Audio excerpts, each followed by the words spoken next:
So I think the best thing is, as we've got half Australian, half Scottish audience, it'd be great if you could all introduce yourselves quickly, and then we can begin with the panel. Roland, would you like to start? Hello, my name is Roland Gulliver. I am the Associate Director for the Edinburgh International Book Festival. I am responsible for programming lots of the festival. In particular, I program a strand of the festival called Unbound, which is our free late-night performance, well, late night for book festival people, late-night performance strand that has performance readings and, in this case, lots of music. Hello, I'm Heather Kroll. I'm the Director of the Adelaide Fringe. The Adelaide Fringe happens during the summer in Adelaide, February, March, very based on the model of the Edinburgh Fringe. We go for a whole month and take over the entire city of Adelaide. We have around about 1,200 shows. This year we sold over 600,000 tickets in the Adelaide Fringe, and which makes us the second biggest fringe in the world to Edinburgh. And we look to Edinburgh a lot for our sort of next steps and learnings, and we work very closely together. And before my time at Adelaide Fringe, I ran a festival in England called the Sheffield Doc Fest for about 10 years. I've also been a film producer and a documentary maker for the last sort of 25 years. Thanks. Hi, and great to have our Adelaide colleagues with us tonight. I'm Shawna McCarthy. I'm from the Edinburgh Festival Fringe Society. I'm the chief executive there. We've got a small festival happening out and about at the moment. It's really disconcerting because the lights are so bright I can't see any of you, so I'm just talking to a wall. So if I'm staring weirdly at anybody, you know that's why I can't actually see you.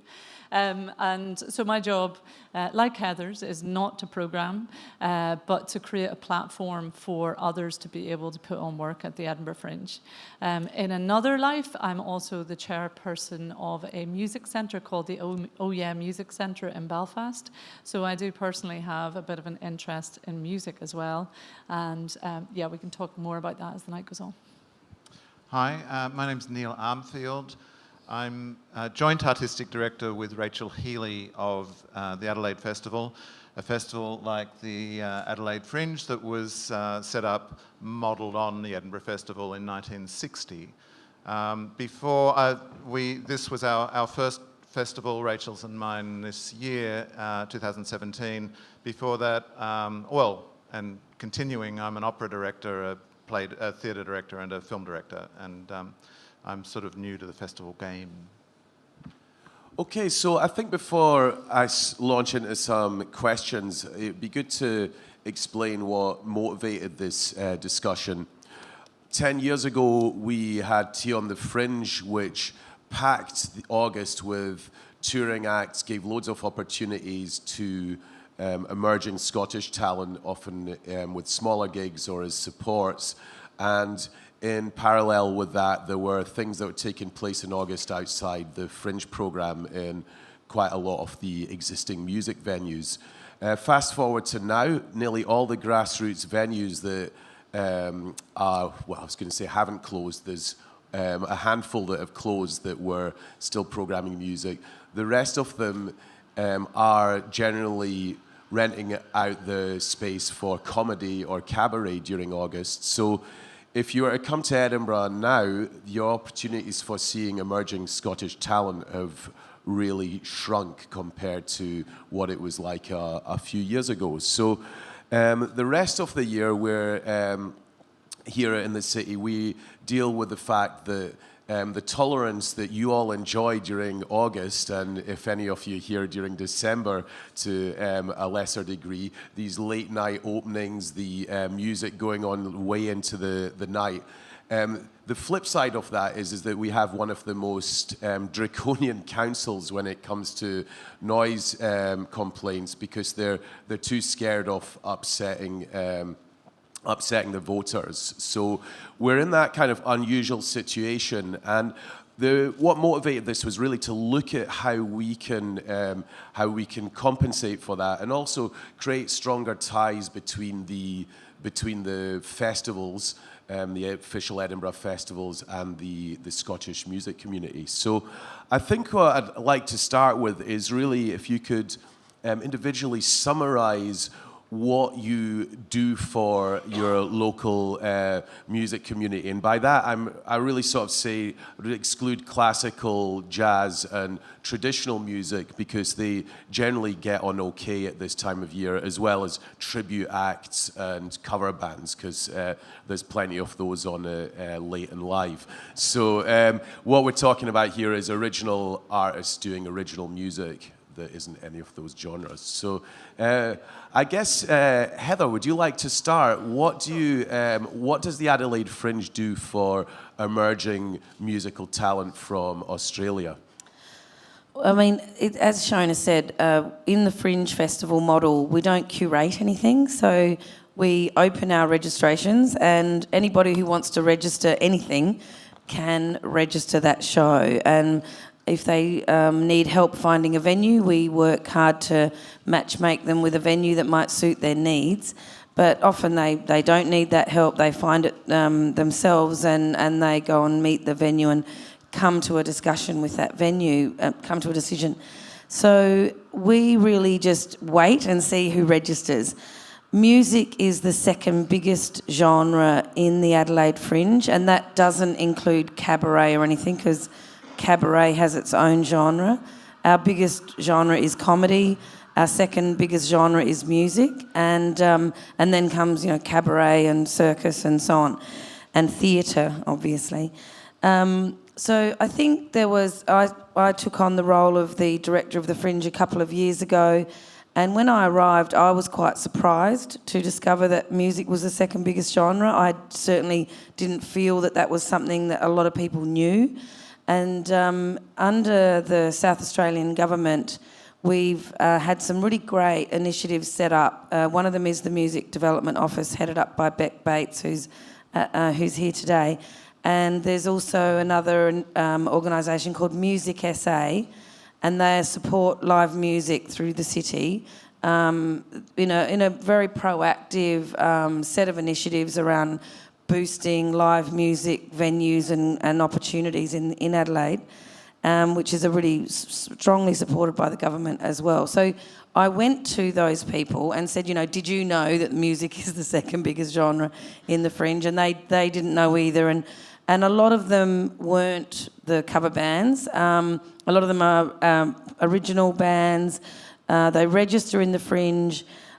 A lot of it because they see that we print, say, 500,000 copies of the Fringe Guide, and it gets put around the city for many months, and it's actually a really great, cheap ad for their gig, even if they're just going to do 2 gigs in that month, a couple of $100 to register that, and it's there, and it's seen by so many people in the Fringe Guide. The problem is, of course, the Fringe Guide is so big and things get lost in the Fringe Guide. So together, Music SA, the Music Development Office and myself came up with an idea that we would actually print a separate guide, which would be called Fringe Music, which would be the Frusic Guide. And we teamed up with a street magazine, and the street magazine is called The Music. So, similar to street mags that you have here, say The Skinny or something like that. And we worked together and we took all the shows that were registered in music and we took them out of the order that they're in the Fringe Guide, which is just alphabetical order within the music category. And we actually grouped them, we decided to group them under the venue. We felt that was something that people could really relate to because there's certain venues that immediately speak about, everyone knows, that sort of pub plays this kind of independent rock music or that sort of, different kind of music, whatever it would be. So we printed the Frusic Guide, and that was distributed around the city, and we got a great response to it. We've now done it twice. So last year was the first year, this year was the second year. And the bands and musicians and also just the pubs and venues really appreciated it because it means they've got a second bite at the cherry of standing out. But it's also about trying to grab that audience that is around during Fringe, who are going to be going out more than they normally would the rest of the year, and hopefully they are going to be, seen by audience members that don't normally come to their gigs. I mean, we do have responses. We have quite a lot of original bands who register 2 shows. They might register a tribute show and they register their own show, and they'll do the tribute show early in the Fringe and use it as a way to promote their own original gig that's coming later in the Fringe. So there are people, seeing the opportunities with the Frusic Guide and also with that sort of tribute band strand to find new audience. That's essentially what we're trying to help everyone do in the Fringe, no matter what genre they're in. We're trying to help them find new audiences. Could I ask you a couple of questions quickly? You sort of say, people just book the venues. How do you stop the venues from booking comedy, and what incentive is there for the venues to book music? And the other question is, you mentioned it's $200 to register in the guide, which is, about 120 quid or something like that? And then how long do they have, what kind of lead time are we talking about? How far ahead do they have to get their ad in there or the show booked? Okay, so the Fringe starts in mid-February. Our registrations close about 3.5 months before, and they're open as of now. So they've got between August and end of October, early November to register.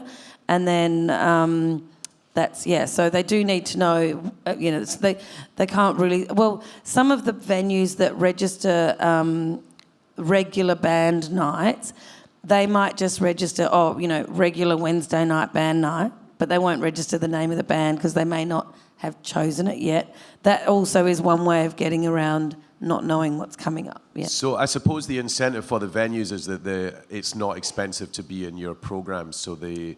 there's thousands of venues in Adelaide, and we have in the Fringe we have about 400. So there's probably, we haven't quite exhausted every venue in the way that probably Edinburgh Fringe has. Edinburgh Fringe has probably exhausted every room in the city. But I guess there's pubs that are just so committed to indie music in Adelaide. There's quite a few of them, and they wouldn't really be approached by people with cabaret or comedy, and it's just they're known for that, and that's their program flavour. Roland, you're able to book directly, so it is very different from the model of the Fringes. But how do you use that to provide a platform for emerging talent and music talent? So I guess the thing with, particularly with Unbound, we started that about... Maybe explain what Unbound is as well for our Australian we friends. started it 8 years ago. It's in our Spiegel tent in Charlotte Square Gardens, where the book festival is housed and where we live, although we are extending onto George Street a little bit this year. But it kind of came about for many reasons. Essentially for the book festival, we created Unbound because we wanted something that would kind of change the dynamic of what the festival is, kind of change what our nighttime offering was as a book festival, but also respond at that period to what the kind of shift in what the live literature scene was, and kind of performance and spoken word. And so it was all about things like people like Noiriki, and at the time people like Discombobulate, Words Per Minute, people who were doing more, taking kind of poetry and spoken word and readings into pubs and clubs, and kind of bringing that into the book festival, and using that thing of, we all kind of talk about, the fact that in August, Edinburgh is this special place where, people are coming to see stuff and do stuff from 10 in the morning till 12 at night, but actually we as a book festival can represent what everyone else is doing through the rest of the year, through Unbound in particular, but also, it was important for us that Unbound would link into the rest of the programme. And in terms of bringing music in, there was just the connection, particularly in Scotland, between writers and music is really, really close. For example, James Yorkston, best-selling musical artist, has a debut novel, and the flip between that kind of element of storytelling is really close and really interesting, and has lots of potential. So by bringing, for us as a book festival, by bringing music in, it was about adding an element to the events. And also, although we program what Unbound is, it was important that we're also working in partnership. So with you guys at Born to Be Wide, with Noiriki, with Flint and Pitch. So they were bringing writers, and they were actually bringing in the music and the musical acts. And so that was a way in for us to bring that. And then I guess for that kind of, in terms of putting together a literary night, bringing in the music kind of helped make the fun performance element and kind of challenged what people thought a traditional literary event was. I think that certainly from our perspective, the Unbound Nights in particular provided a kind of refuge for the music community. So you can go down to the Spiegel 10 on a lot of nights in the week and go and check out a band or some really interesting music projects that are approaching writing from maybe a slightly different way to what the acts would normally do, but they're still generally recognised musicians in the Scottish scene. And I think that certainly the Stanley Odd with the hip hop night, they programmed the Hector Berserk playing. There's a lot of crossover there, and I think that's also providing a platform. I mean, we put on an act called Be Charlotte 2 years ago, and then booked her for our convention, and now she's played pretty much every showcase event around the world. So there's that sort of logical progression, and that's something that I think is really interesting to look at. And I wonder, Shona, I know you've not been at it that long with the Fringe, so it's maybe there's still things that you might have on the horizon, but are there any things happening at the moment that you would describe as opportunities for the music community? And are there any things, if they're not happening yet, that you've got planned? Are there any things that you could reveal? Well, I mean, like you say, it is kind of still early days for me, and I'm still very much in listening and learning mode, which is why I wanted to be on this panel this evening. Because in theory, the open platform that the Edinburgh Fringe is, in the same way as Adelaide is, there's absolutely nothing to stop any musician or performer who wants to be part of the Fringe from being part of it. So that's the kind of starting premise. Could I ask you the same thing though quickly before you continue? How much does it cost to register a show in the Edinburgh Fringe programme, and what kind of lead time have you got for that? It ranges from, if you're only Michelle, I might need you to help me here. It ranges from, I think, about £94 up to £394 if you're doing the entire run. And that hasn't changed in 10 years. So the registration fees for the Edinburgh Fringe have been exactly the same for 10 years. And we're committed to making sure that they don't ever increase. And in fact, if we can find mechanisms to lower the registration fees in future, that would be certainly something on the agenda. The one area that we can programme, that the Fringe Society does have a role in, is the Made in Scotland platform within the Edinburgh Fringe. So that's a platform that's specifically for Scottish artists in dance, in drama and in music. And that was one that I kind of did look at very quickly, and when I come into play, to say, why is there not more musicians in the Made in Scotland programme? And so we brought together a whole group of people from the music sector last year, working in partnership with the Scottish Music Centre, to have a conversation about why that is. And when the feedback came that musicians can't always do an entire run, or it doesn't even make sense sometimes for them to do one gig in one venue, we opened it up to them, kind of the possibility of actually having a series of sessions in one venue.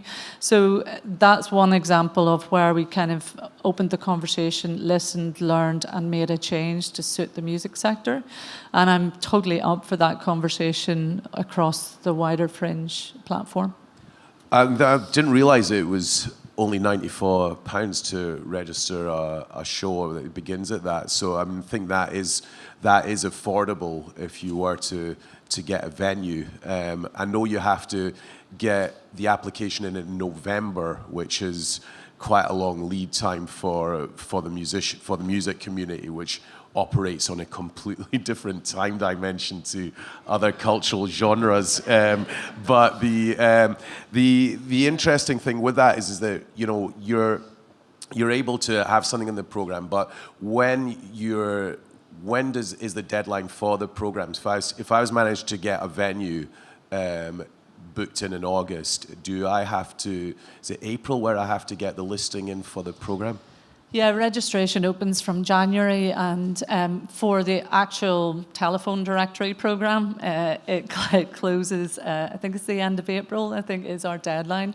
But that's because you're talking about a festival that now has 3,398 shows. So in order to give your audience, which I'm assuming whether you're in music, theatre or comedy, you want an audience, in order to give them time, to give us time to put that entire programme together, it would be difficult to actually move the closing of registration any later. So there's a challenge there, but registration does stay open. Registration for the Edinburgh Fringe does not close. It just means that you won't be in the printed programme. But I think we've got more and more sophisticated, and one of the things that has blown me away is just the extent to which people use the website and the app. So even after the registration deadline, you still have the vehicles of the website and the app, and we're just seeing a massive turnover in terms of attention and ticket sales now with people using the mobile app device. And fair play to my team. I don't take any credit for it, but I think the app is a particularly useful tool. I know this is sort of a cheeky question, but do you reckon there's any chance you could allow the Scottish music community a little bit more time to get into the programme? Because even when there was Tea on the Fringe, I remember the guys in Ripping Records would be pulling their hair out because people would be like, oh, can I get a ticket for the Strokes? And the only way that Tea on the Fringe was able to advertise itself was to list the gigs that had happened in previous years. So they just have this list of Radiohead and the Strokes and all these famous bands that weren't playing there that year. And usually usually it would be announced in July when they had their final lineup. So that's Scotland's biggest promoter, and they were struggling to get it in. Is there any scope to incorporate a bit of leeway into that? I mean, I'm open for conversation. The decision won't be necessarily up to me, but I'm really happy to be here to listen to what you're saying and to take that back and have that conversation with the team to see what is actually doable. But you're preaching to the converted here. I mean, I'm a music fan. It was one of my first questions when I arrived here. Why is there not more music in the Fringe? It makes up about 15% of the programme at the moment. And again, like Heather, that's outside of cabaret and outside of musical theatre. So there is music in the programme. But yeah, I agree that more could happen. So I'm conscious that Neil hasn't said anything yet, and I really want to bring Neil into the conversation and really get a sense of how you're able to support emerging Australian musicians in the Adelaide Festival. Yes, Olaf. One of the things that Adelaide has done, and it's like the Edinburgh International Festival. It's a curated festival.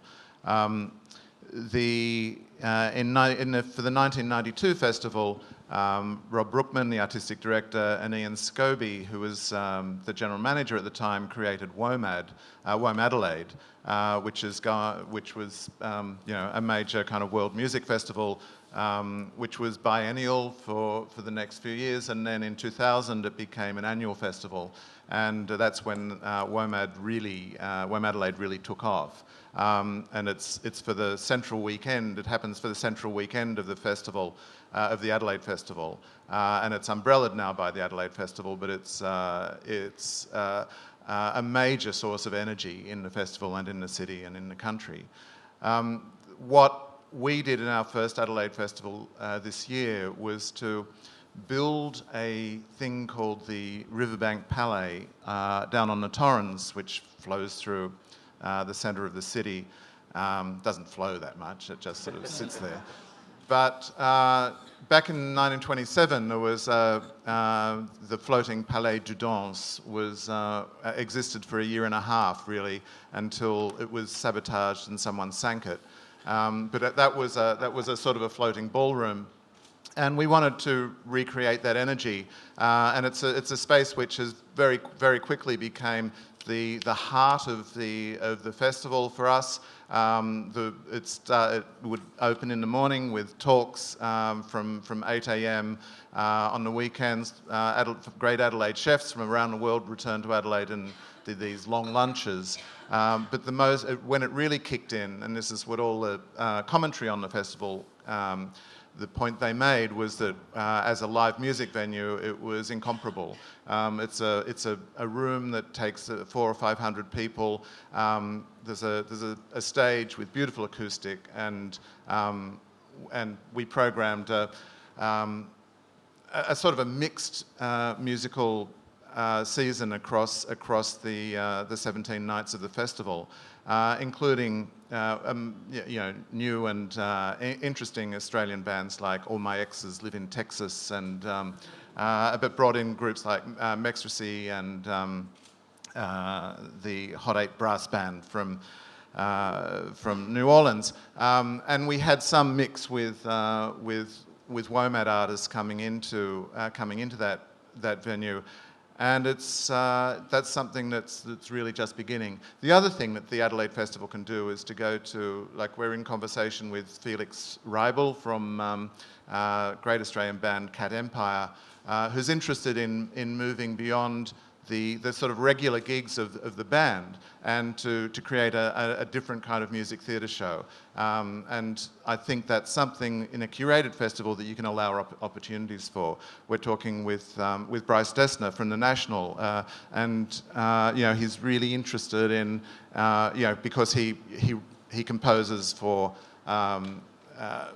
the London London Philharmonic, and as well as for playing in the band The National. And there is this kind of crossover, in spite of the categories that you introduced for the conversation at the beginning. There is a really significant crossover between modern classical and modern and contemporary rock and I think it's a really music. interesting point, because what you're talking about here is acting as a facilitator. So you're connecting people from different musical genres. In Roland's case, he's connecting people from different creative genres, so be it literature or music or poetry.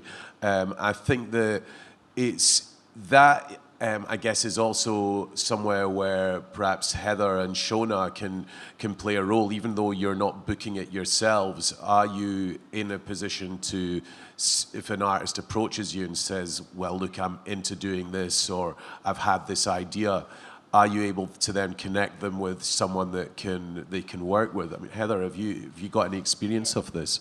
I mean, I've in my life as a film producer, I've done quite a few of these film archive projects where we've approached bands. The first one we did was about 5 years ago with British Sea Power, and we made a project called From the Sea to the Land Beyond, and we got the BFI to give us archive footage of 100 years of life on the British coast.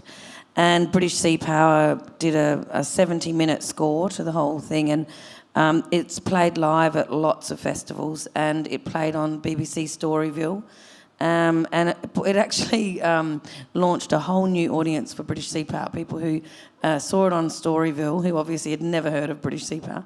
And that launched a whole series of, we made the Mogwai project Atomic, which was in Edinburgh Festival last year. We've done one with Sigur Rós about circus, and we did one with Jarvis Cocker and Richard Hawley, and these projects we've been amazed at the eagerness from the bands and the musicians to do the projects, because they haven't been big budget projects, but what they've been really excited to do is to step outside of their normal, touring and playing their hits and so on, and actually have complete creative control of a soundtrack. Which is what we give them in exchange for the fact that there's not big budget. So are you doing this within the Adelaide Fringe rather than the Sheffield event? I've done it outside of. I've done about 2 films since I've been in Adelaide, but getting them over to Adelaide is another story. But we did do one in Australia with the Panics. I've done it as a sort of in my film producer role, but I've also done it as a festival director role, in Sheffield as well. So I guess, 2 hats when I've done those projects. But again, it was about putting a band together with a whole new set of creators, in that case, filmmakers and archivists, but then to also put it on in front of an audience that's completely different to their normal audience. Shona, you'll have a vast cultural contact book. So is this something which you can see, once you've been in the role for a bit longer, where you'll be acting as a facilitator between people from different creative genres, or perhaps even connecting promoters with different artists? Is that something you could see developing within the Fringe? Well, I mean, maybe people don't realise, but and I think Adelaide's the same as Edinburgh, that we have a participant services team who aren't just there for the Fringe, they're there all year round. And their job is to listen to artists, to listen to performers, to listen to venue managers who want to put on work in the Edinburgh Fringe, and to support them with that. So that's not just for Christmas. That team's there all year round, and that's what their job is, to advise, help, make connections. We're kind of like the matchmakers, if you like. And I'm going to take away from this conversation that music is a really important part of that. But I'm interested to hear what people in the room feel as well, because, one festival isn't the answer to everything, and isn't the answer to all of a kind of city's problems with its different genres either. And I've seen in Belfast, really innovative kind of responses to the history of music. There's a kind of music archive in Belfast that was put together by some kind of just really passionate musophiles. There's the Sound of Music. There's the Northern Ireland Music Prize every year. There's the annual Legend Award that's given out. And there's a kind of ecosystem that has built up around passionate music heads who... we certainly have that here, but it's not necessarily appreciated by the licensing authorities or by councillors in wards, where a lot of people are complaining about the level of noise. Unfortunately, usually the complaints, the noisiest thing in the centre of Edinburgh is actually pissed up people streaming out of places like Three Sisters. It's not actually the music scene, but the music scene's an easy one to kind of point at and go, we're happy to welcome stag nights and hen parties, but not to have the noise spilling out of a venue. So I guess can I come in on that?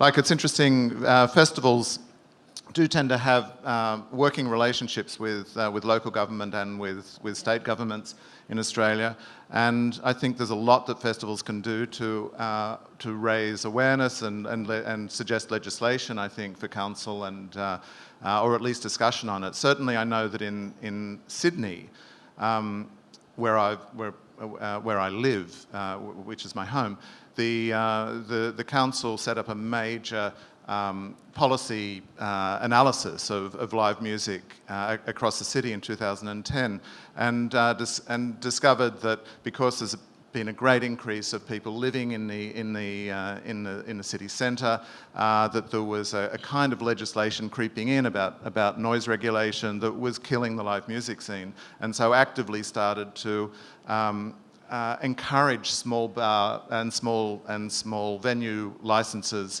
It's been followed on. I know that it's happening in Adelaide as well, but that they're also getting builders and developers who are doing high-rise blocks of apartments to dedicate and donate like a floor or 2 floors of that building to practice rooms for kids who are then going to be living in that block of apartments, so that kids can go and practice drums or form sort of small bands. There's a great recognition of the importance within the community of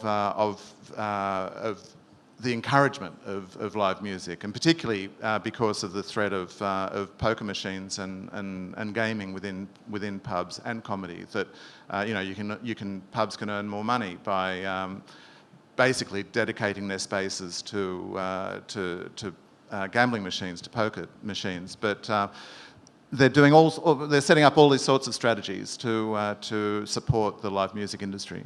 And that's amazing, the idea that you could get developers to do something like that. It seems like you're quite advanced over there, yeah?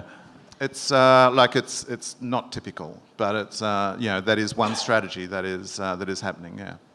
I agree with it. The festivals can play a role in, helping with legislation. We absolutely get involved in that in Adelaide.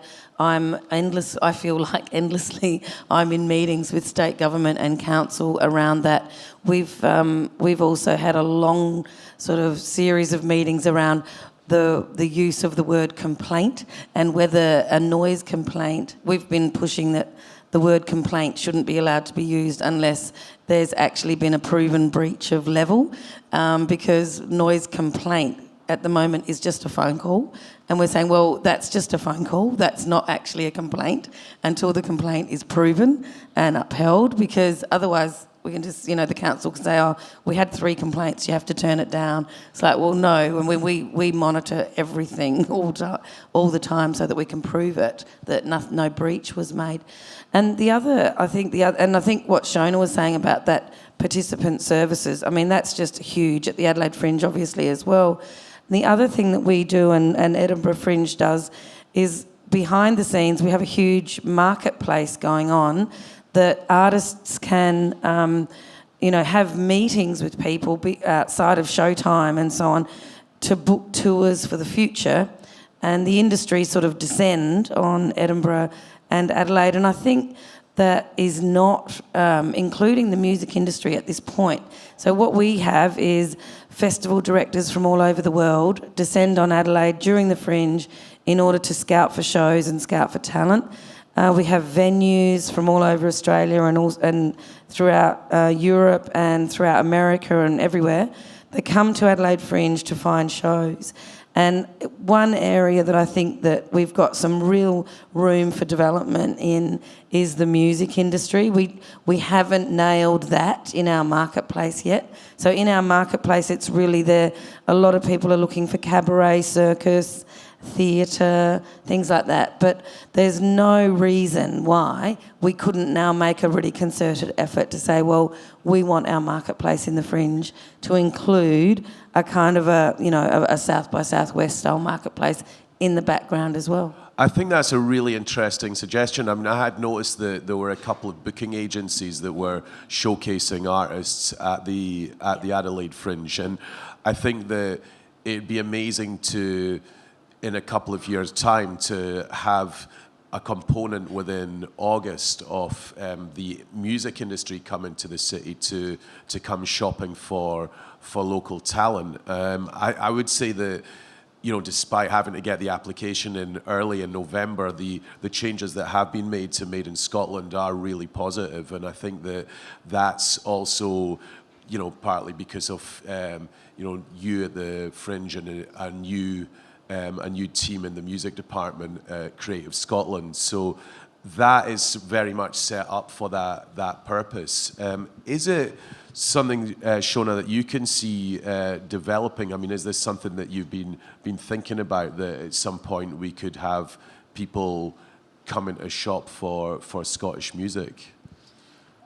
Again, we'll respond to what the sector wants from us. Right. So, taken away from this conversation and when we kind of hear some of the contributions from the audience as well, if that's how you'd like to see the Fringe develop in the future, then I'll take that away from here. We've got 2 conversations happening during the Fringe this year as well, in Fringe Central, which are about the future of the Fringe and what it might look like over the next sort of 20, 30 years. So if what the music sector wants is a stronger place for music within the Fringe, then we can help to make the platform music friendly. But ultimately, is it always going to be up to the sector to respond to that? This year, one of the questions I get asked all the time is, why is the Fringe not in Leith? And I was like, well, that's not what the Fringe is. The Fringe is a platform that if Leith wants to be in the Fringe, that's got to come from Leith. We can't impose it onto Leith any more than we can impose it onto the music sector. So my view is, well, the platform is here. We can work to make it as friendly and user-friendly for the music sector as possible. And if the music showcase is there, we can work our asses off to bring the music industry from around the world to actually see and select that work in the same way as we do for all of the forms that are there right now. So. I think the participant services element is something I was unaware of, even though I'm from Edinburgh. So I think this is really good to know about that.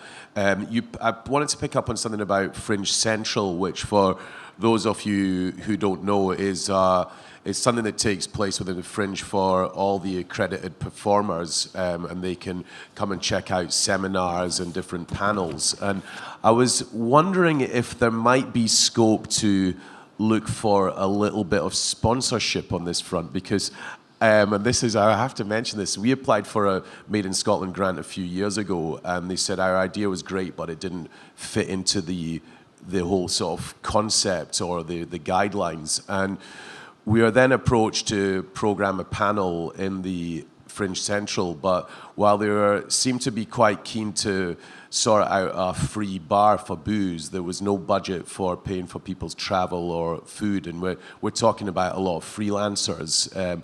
I wonder if that's something that you could look at, so there is, you know, a way of making it possible for people to take part that aren't necessarily from a government agency or on a salary that are basically paid to represent. Can you find a sponsor or find a budget to cover people coming in from the music industry to speak at the Fringe Central?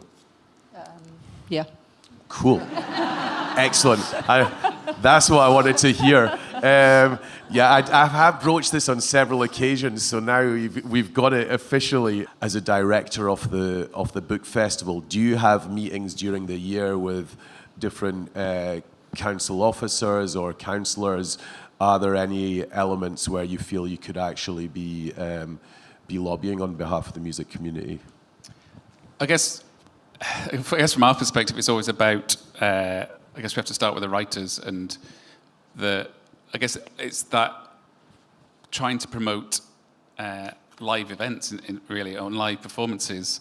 And I think one of the challenges that we have is, again, like other festivals, we actually, we have what we do in August, and it's 18 days long, but we also do events and projects around Scotland. So we had a residency and a little mini festival in Cumbernauld.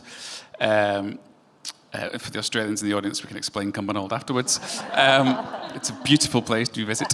If you want to know more, Gary from our team's from Cumbernauld. There's always somebody over from there. Cumbernauld. But that was a really important thing about actually, as well as lobbying, as well as talking, and we do lots of talking about trying to promote writers and new writers and live events, but actually doing projects in different places. So we did that project in Cumbernauld. We did a weekend of events. We had an Unbound night, which Panda Sue played at, as well as lots of different writers. We've done projects with graphic artists and Dave Hook with a school in Glasgow, which was with school kids whose second language was English, and it was all about storytelling and fairy tales. So I think actually one of the challenges for festivals, and actually lots of arts organisations, is that we can sit around and go, that's, what we need is this and that and that. But actually, the real challenge is how do you then make that, make that next step. I dream about having Unbound every month at Edinburgh, but we'll help you with that. Seeing as you never gave us a slot this year, you bastard.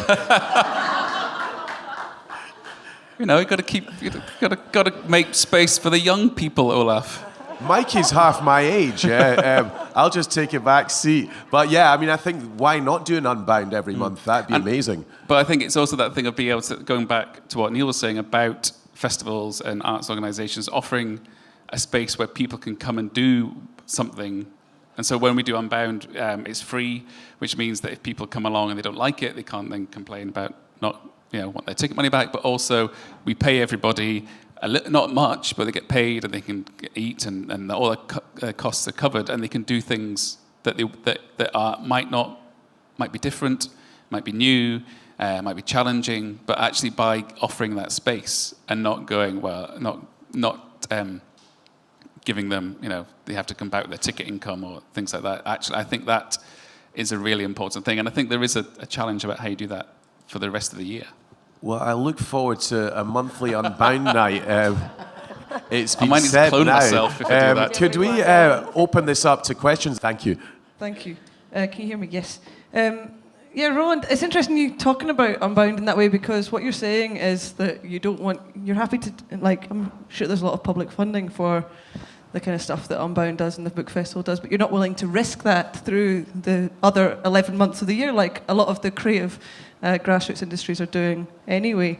So I would encourage you to really take and grasp that mantle and support that and give people that opportunity.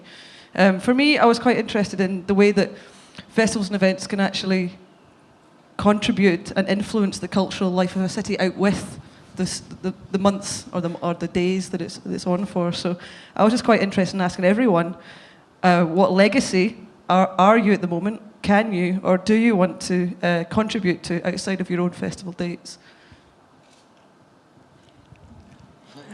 Shona. That monthly Unbound night, maybe. So to answer that, it's not about not being able to take a risk. So going to Cumbernauld was a challenge for us as an organisation. We've got. It's not that bad. From a resources and logistics, and also going to a town where you haven't got your infrastructure, you haven't got a garden in front of it, and that finding a different way of putting on a project, finding a different way of meeting an audience. And so we've also got, I'll do my little plug, we've got other mini festivals happening in East Kilbride and Irvine and Aberdeen during August. And there is the element of trying to find the funding to do a year-round Unbound, but also there's just the element of having to clone myself to be able to then program it. But we did a project in Falkirk at Calendar House, and that had in springtime, and that had an Unbound. So I think it would be really nice. And it's also, for us as a festival, a really exciting challenge of going, well, it's not August, and you haven't got this audience on your doorstep. You then have to actually work a lot harder and find those people. Yeah, but that's a really important thing, I think, for going outside for us as festivals to go outside of what people kind of define us as being, going and find a different audience who either, from my perspective, will see literature as something that's they don't connect with it, which is why working with people like Stanley Odd and Hector Berserk is really important. But in terms to answer the question about the legacy, I think that is. I guess it's a bit like your suntan. You've got to hope it doesn't fade too quickly. But I think it's really important to try and carry that over and keep the conversations going. And I think one of the things that our booked program has done is that we can now work with authors differently, so they don't see us as just being an August festival who go, oh, well, you're on at 5 o'clock on a Monday afternoon. But actually we can go, well, we understand your work and we think you could do this, which will start here, and you have this project. So I think that way of trying to make the work and the events continue, so they then you keep working with the authors and the audiences, particularly because the audience is really important, but also then as a festival you're curating new work for the next year, so you're not just people don't see the same names or the same things. So. Shona, legacy from the Fringe outside August? I find this whole conversation kind of a bit weird. It's as if festivals happen in August and then that's it.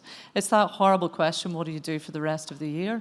It's like, the minute the festival's over, you're straight into evaluation of everything that happened, all of the learning that came from this year's festival so as you can make next year's better.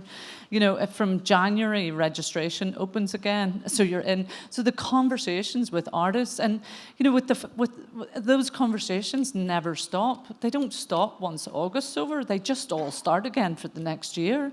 And if you think there's 3,398 shows, that means that there's over 30,000 artists. That's the legacy. That conversation with those artists that are participating, that are coming back, that see this as the most extraordinary platform to have their work seen and heard, that never stops. And Morven, I'm going to chuck it back to you as well, because, that conversation about Leith, out of that kind of just open conversation of that happened in Leith, where we said, look, we don't it's not our job to bring the Fringe to Leith, but do we have resources or anything that is of use to you to do what you want to do in Leith? And the response that came back was, yeah, it would be bloody useful to put a map of Leith in the programme. So we did. So there's a Leith map in the programme this year. And the other response was, it would be really handy to have a ticket collection point. So in Leith Depot this year, there's a ticket collection point. So I guess for me, that's part of the legacy, is an ongoing conversation where organisations like ours actually listen, learn, and then crucially act on what people are recommending or asking of them. Nikki's got the microphone, so let Nikki ask a question. Hi, my name is Nikki. I used to be the booker, music programmer for the venue Electric Circus, and I now work for National Promoter. I manage a band called Sure. I've run independent shows in Edinburgh for nearly 10 years, and unfortunately I've had a pretty poor opinion of the Fringe for the last 10 years. Mainly due to I used to run monthly events, and every August I had to cancel my events to make room for the Fringe. I just want to say a few little things that we struggled with as a music venue, which could help other music venues from making this easier for the future. So as at the music venue, I said to my boss at Electric Circus, I'd like to run a Fringe programme. And he said, okay, well, if we're going to turn down comedy and theatre, which will give us 7 days a week work at the venue, you need to run shows 6 or 7 nights of the week. So that was 30 individually programmed nights. So if we registered those 30 nights in, the Fringe Guide, that's, 6 or 7 nights a week, so that's £700 a week it would cost to individually register each of those separate shows in the Fringe Guide per week. And then that is quite high cost. So what we did, as Olaf said, is you'd kind of blanket a bunch of dates and then call it a new music night. But you couldn't put any of the acts that were playing on, because it would be, you couldn't say someone was playing because they would only be playing one of those, 10, 15 nights. So we just had to put a kind of vague statement, new music, which also meant that we weren't able to book established acts because they would be too risky.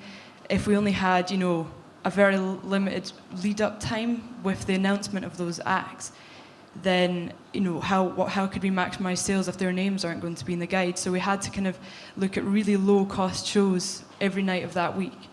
So I just think that the way you register the shows in the Fringe, it's aimed at primarily comedy and theatre, which are designed as show that runs over several nights, which is really unattractive to musicians who have to, indie bands don't play more than one show a night. It's one show every night. So it was a big risk for our kind of boss to let us say no to these other acts, which other venues now are going, it's too risky, we'll just give our venue to the comedy and theatre, because we can get 3 shows to last the whole event. Could I bring in Nick on this, because Nick owns Sneaky Pete's. So Nick does programs, live music all year, and has one of the best venues in Edinburgh for emerging acts. But I wanted to ask you, you're not doing any music in August. What would get you to do music again, live music in August?